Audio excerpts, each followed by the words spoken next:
Assalamualaikum warahmatullahi wabarakatuh. Kami dari kelompok 1 akan mempresentasikan tentang Pancasila dalam Islam yang terdiri dari Pancasila sebagai sistem filsafat, Pancasila sebagai ideologi bangsa dan negara, dan Pancasila dalam perspektif Islam. Saya, Mutiara Rodatul Jannah, akan sedikit menyampaikan materi tentang Pancasila sebagai sistem filsafat. Yang pertama, pengertian filsafat Pancasila. Filsafat Pancasila adalah hasil pemikiran bangsa Indonesia yang diyakini, diakui, dan dipercayai keberadaannya, yang di dalamnya terdapat nilai-nilai yang baik dan sesuai dengan kepribadian bangsa. Yang kedua, ciri-ciri Pancasila sebagai sistem filsafat. Ciri-ciri Pancasila sebagai sistem filsafat ada 3. Yang pertama, bersifat materialis. Yang kedua, bersifat rasional. Dan yang ketiga, bersifat idealisme. Bersifat materialis dalam artian asal-muasal Pancasila berasal dari bangsa Indonesia. Bersifat rasional dalam artian asal-muasal Pancasila berasal dari pemikiran tokoh pendiri bangsa Indonesia yang kemudian disetujui oleh seluruh bangsa Indonesia. Bersifat idealisme dalam artian di dalam Pancasila terdapat nilai-nilai dasar yang digunakan oleh bangsa Indonesia sebagai pedoman dalam menjalankan kehidupan berbangsa dan bernegara. 3. Hakikat Pancasila sebagai sistem filsafat. Ada 3 hakikat Pancasila sebagai sistem filsafat. Yang pertama, ontologi Pancasila. Apa itu ontologi Pancasila? Ontologi Pancasila merupakan nilai-nilai yang terdapat dalam Pancasila sebagai sistem filsafat itu sendiri. Yang kedua, epistemologi Pancasila. Apa itu epistemologi Pancasila? Epistemologi Pancasila adalah dasar pandangan hidup yang terdapat di dalam Pancasila yang digunakan oleh para pendiri bangsa untuk menjalankan kehidupan berbangsa. Yang ketiga, aksiologi Pancasila. Apa itu aksiologi Pancasila? Aksiologi Pancasila merupakan nilai praktis yang terdapat dalam Pancasila yang biasanya diterapkan dalam kehidupan sehari-hari. Saya Umil Mukminin akan mempresentasikan tentang Pancasila sebagai ideologi bangsa dan negara.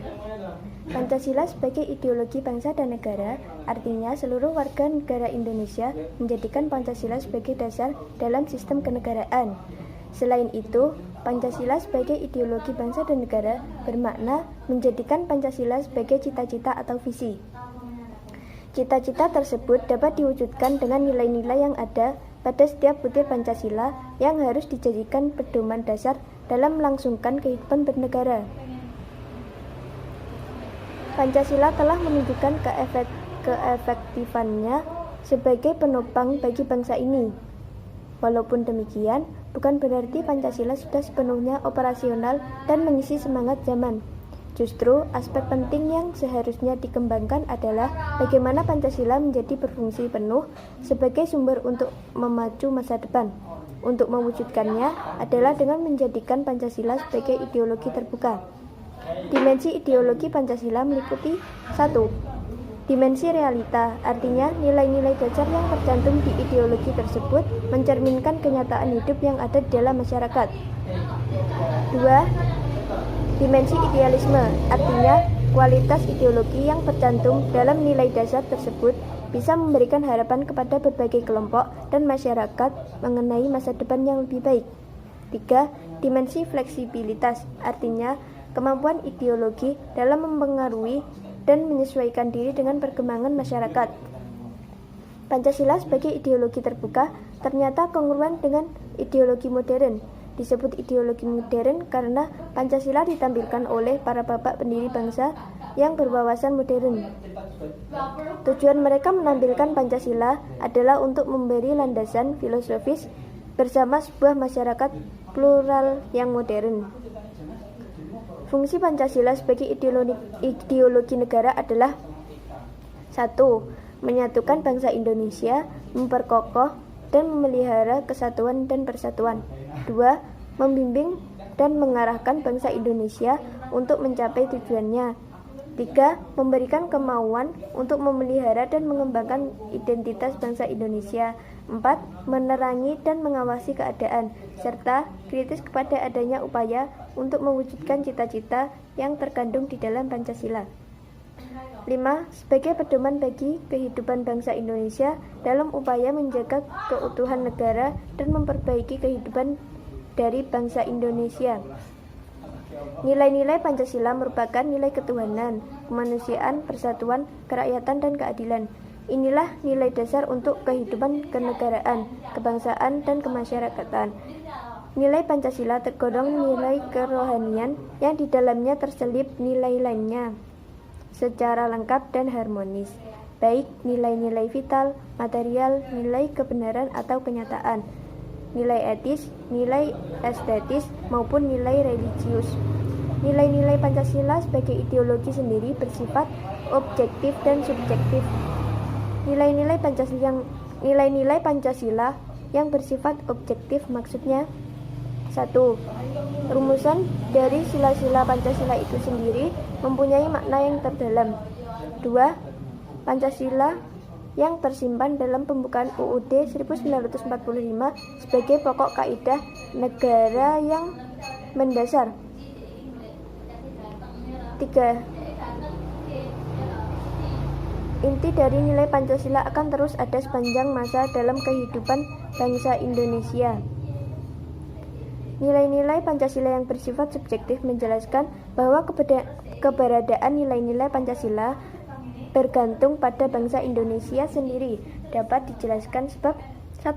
Nilai-nilai Pancasila itu timbul dari bangsa Indonesia. 2. Nilai-nilai Pancasila di dalamnya memuat nilai-nilai kerohanian. 3. Nilai-nilai Pancasila merupakan pandangan hidup bangsa Indonesia. 4. Nilai-nilai Pancasila di dalamnya merupakan nilai yang digali, tumbuh, dan berkembang dari budaya bangsa Indonesia. Perkenalkan, nama saya Rini Puspitasari akan menyampaikan materi mengenai Pancasila dalam perspektif Islam. Pada hakikatnya, Pancasila memiliki multifungsi dan kedudukan bagi Negara Kesatuan Republik Indonesia, yaitu sebagai jiwa bangsa Indonesia. Pancasila memainkan peran strategis sebagai pemersatu bangsa Indonesia yang memiliki keragaman suku, agama, dan ras. Pancasila tidak hanya eksis, melainkan juga fungsional. Pancasila adalah produk Indonesia asli yang senantiasa mengangkat nilai-nilai religi. Pancasila adalah bagian ajaran agama untuk menjunjung tinggi nilai-nilai perdamaian dan persamaan hak, serta pengalaman agama dalam konteks bernegara. Dengan begitu, mengamalkan nilai-nilai Pancasila berarti mengamalkan nilai yang diajarkan agama. Nilai-nilai dalam Pancasila yang sesuai dengan ajaran Islam dapat diidentifikasikan dalam ajaran Islam. Dalam pandangan Islam, nilai-nilai atau inti-inti dari setiap sila yang ada di dalam Pancasila memiliki hubungan dengan ayat-ayat Al-Quran yang merupakan firman Allah SWT yang telah diwahyukan kepada Nabi Muhammad SAW. Karena Islam diyakini sebagai pedoman hidup bagi setiap muslim, baik sebagai pribadi, warga negara, maupun khalifah di muka bumi. Maka perlu mengutip beberapa nilai-nilai Islam yang bisa menjadi rujukan bagi setiap sila dari Pancasila. Bagaimana nantinya setiap nilai-nilai Islam dapat berada pada satu garis lurus dengan nilai-nilai Pancasila. Lewat bukunya Islam Agama Kemanusiaan, Nurholis Majid menegaskan bahwa dalam kehidupan bernegara haruslah dilihat Pancasila sebagai pemersatu dan kalimatun shawab yang mengajak semua orang agar patuh dengan ajaran Tuhannya. Intinya adalah ikut menghargai keberagaman dan pluralitas yang sudah ada di masyarakat. Melalui penghargaan inilah kehidupan yang damai dan harmonis dapat terwujud. Bismillahirrahmanirrahim. Perkenalkan, nama saya Lalatul Rizki. Saya akan menjelaskan tentang penafsiran Pancasila menurut perspektif Islam. Dalam hal ini terdapat 5 poin penting yang harus kita ketahui sebagai warga negara Indonesia. Di antaranya adalah: 1. Ketuhanan yang Maha Esa. 2. Kemanusiaan yang adil dan beradab. 3. Persatuan Indonesia. 4. Kerakyatan yang dipimpin oleh hikmat kebijaksanaan dalam permusyawaratan perwakilan. 5. Keadilan sosial bagi seluruh rakyat Indonesia. Saya akan menjelaskan satu persatu dari 5 poin penting tersebut. Yang pertama, sila ketuhanan yang Maha Esa. Islam memandang sila pertama Pancasila ini adalah sebagai dasar ketauhidan dan keimanan seseorang. Tauhid artinya mengesahkan Allah SWT dengan yang lain. Allah itu satu, tidak ada yang menyamainya. Hal ini sesuai dengan firman Allah SWT dalam Quran surat Al-Ikhlas ayat 1 yang berbunyi Qul huwallahu ahad, yang artinya katakanlah Muhammad bahwa dia adalah Tuhan yang Maha Esa. Ukuran keimanan dan ketauhidan seseorang itu diukur dari individu masing-masing itu sendiri, bukan dari orang lain seperti keluarga, saudara maupun teman. Dalam sila pertama ini, Allah juga memberikan kebebasan kepada manusia untuk memeluk agama sesuai dengan kepercayaan masing-masing individu itu sendiri. Allah SWT berfirman dalam Quran surat Al-Baqarah ayat 256, tidak ada paksaan dalam beragama. Jadi siapapun yang ingin memeluk agama, Allah memberikan kebebasan sesuai dengan kepercayaan masing-masing individu tersebut. Misalnya, dia mau memeluk agama Islam, silahkan. Memeluk agama Kristen, silahkan. Mau memeluk agama Hindu, silahkan. Dan agama-agama yang lain sesuai dengan kepercayaannya masing-masing itu sendiri. Sila yang kedua adalah sila kemanusiaan yang adil dan beradab. Adil dan beradab menurut Islam adalah suatu bagian inti dari risalah atau ajaran. Islam adalah tradisi dan harmoni. Harmoni dalam ilmu sosiologi mengandung arti kenyamanan, kesatuan di dalam lingkungan masyarakat yang terbentuk dari adanya rasa saling pengertian, rasa saling memiliki di antara individu-individu yang ada di dalam masyarakat itu sendiri. Dalam sila kedua ini juga diajarkan cara-cara menjunjung tinggi nilai-nilai kemanusiaan di dalam lingkungan masyarakat secara adil dan jujur. Hal ini sesuai dengan firman Allah Quran surat Al-Hujurat ayat 13. Sesungguhnya di antara orang-orang yang paling mulia di sisi Allah adalah orang-orang yang paling bertakwa di antara kamu.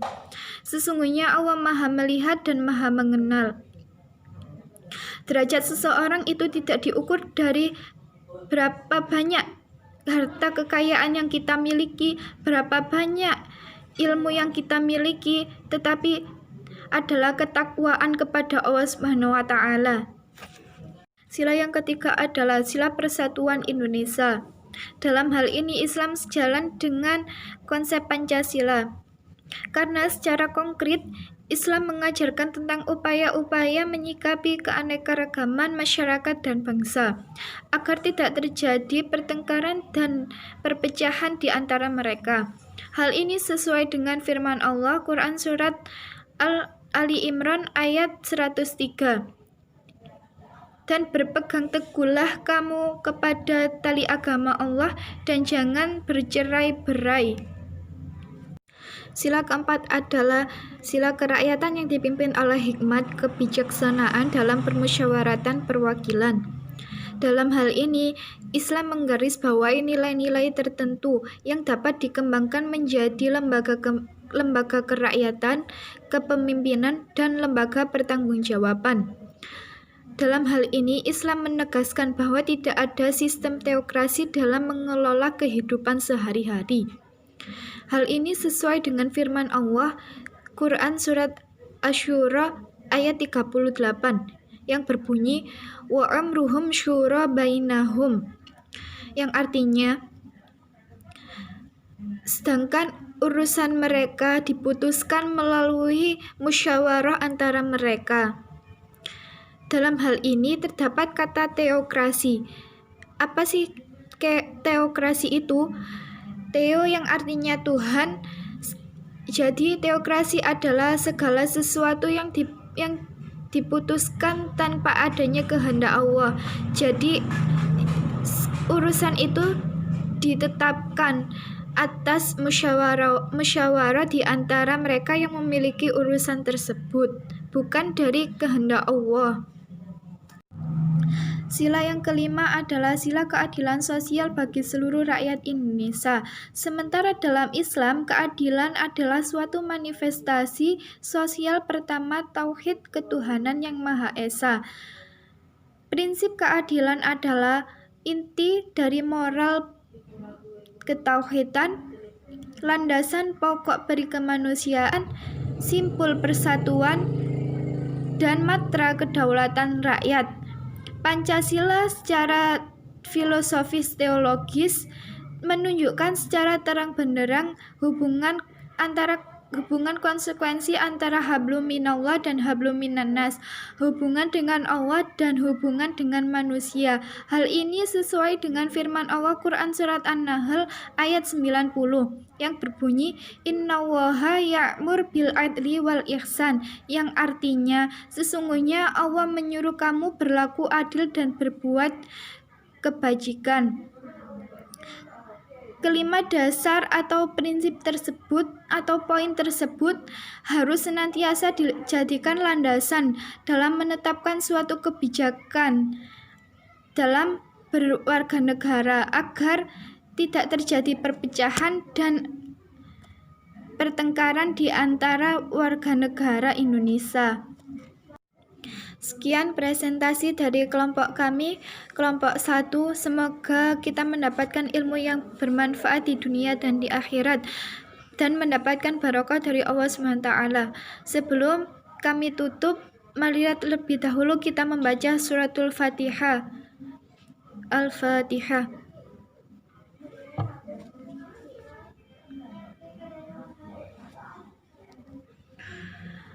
Apabila ada kesalahan dalam menjelaskan, mohon diingatkan dan dibetulkan.